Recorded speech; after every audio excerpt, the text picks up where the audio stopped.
Husband ஒய்ஃபாக இருக்கிறவங்க எல்லாருக்குமே நான் ஒன்று சொல்கிறேங்க. கணவன் மனைவி பார்த்திங்கன்னா லவ் பண்ணியோ அரேஞ்சின் மேரேஜோ நல்ல சந்தோஷமாக கல்யாணம் பண்ணுறாங்க. கொஞ்சம் நல்ல பிரச்சனை வருது. அதுக்கப்புறம் அவங்க என்ன பண்ணுறாங்க அப்படின்னா பிரிஞ்சிடலான்னு ஒரு முடிவுக்கு வர்றாங்க. பிரிஞ்சும் போயிடுறாங்க. அப்போ பார்த்திங்கன்னா கணவனுக்கு வேறு லெவலில் ஒரு ஹாப்பினஸ் இருக்குது.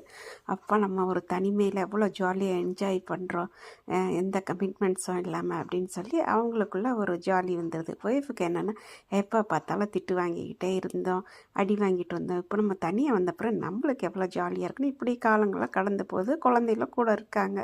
அதாவது தாய் பாசத்தையும் அதிகம் எதுவும் சொல்ல முடியாமல், தந்தையோட பாசத்தையும் அதில் எதிர்பார்க்க முடியாமல் அந்த குழந்தைகள் கஷ்டப்பட்டுருக்கு. கொஞ்சம் வருடங்கள் போன பிறகு பார்த்திங்கன்னா உடம்பு சரியில்லாமல் வருது. வரும்போது பார்த்தா ஒய்ஃப் வந்து ரொம்ப ஃபீல் பண்ணுறாங்க. சரி, நம்மளை கவனிக்க யாருமே இல்லையே, நம்ம குழந்தைல எப்படி பார்த்துக்கிடுவோம் அப்படின்னு. அதேமாதிரி கணவன் பார்த்திங்கன்னா சரி நம்ம இவ்வளோ இதெல்லாம் பிரச்சனைலாம் பண்ணோமே, நம்மளை இப்போ யார் பார்த்துக்கிடுவா, நம்ம இப்படி தனிமையாயிட்டோமே, இதெல்லாம் ஒரு ஏஜ் வரைக்கும் தான் இந்த ஆட்டம்லாம் போட முடியும்னு சொல்லி அவங்க ஒரு பக்கம் ஃபீல் பண்ணுறாங்க. என்னமோங்க காலங்கள்லாம் கடந்து போகுது. ஆனால் இதில் பாதிக்கிறது யார் தெரியுமாங்க? அவங்க பெற்ற அந்த குழந்தைகள் மட்டும்தான். அதனால் தயவுசெய்து ஹஸ்பண்ட் அண்ட் ஒய்ஃபாக இருந்தீங்கன்னா கண்டிப்பாக வந்து எவ்வளோ ஒரு பிரச்சனை இருந்தாலும் ஒருத்தர் பேசி அதை தீர்த்துக்கிட பாருங்கள். முடிஞ்ச அளவு பிரிய ட்ரை பண்ணாதீங்க, சரியா? இது சொல்லும் போது எனக்கு திக்குது.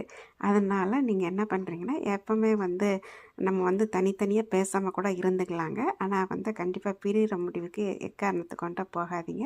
அதில் குழந்தைகள் ரொம்ப பாதிச்சிடும். இந்த மாதிரி நிறைய குடும்பங்களில் இந்த பாதிப்பு இருக்குது. கண்டிப்பாக வந்து எல்லாருமே வந்து இந்த பிரச்சனைக்குள்ளே போகாமல் நம்மளே வந்து சரி பண்ணிக்கிட்டோன்னா எந்த ஒரு பிரச்சனையுமே வராது. குழந்தைகளும் ரொம்ப ரொம்ப ஹாப்பியாக இருப்பாங்க. கவலைப்படுறது வேஸ்ட் ஆஃப் டைம்னு சொல்லி நம்ம ப்ளஸ்ஸை நோக்கி போய்கிட்டே இருப்போம்.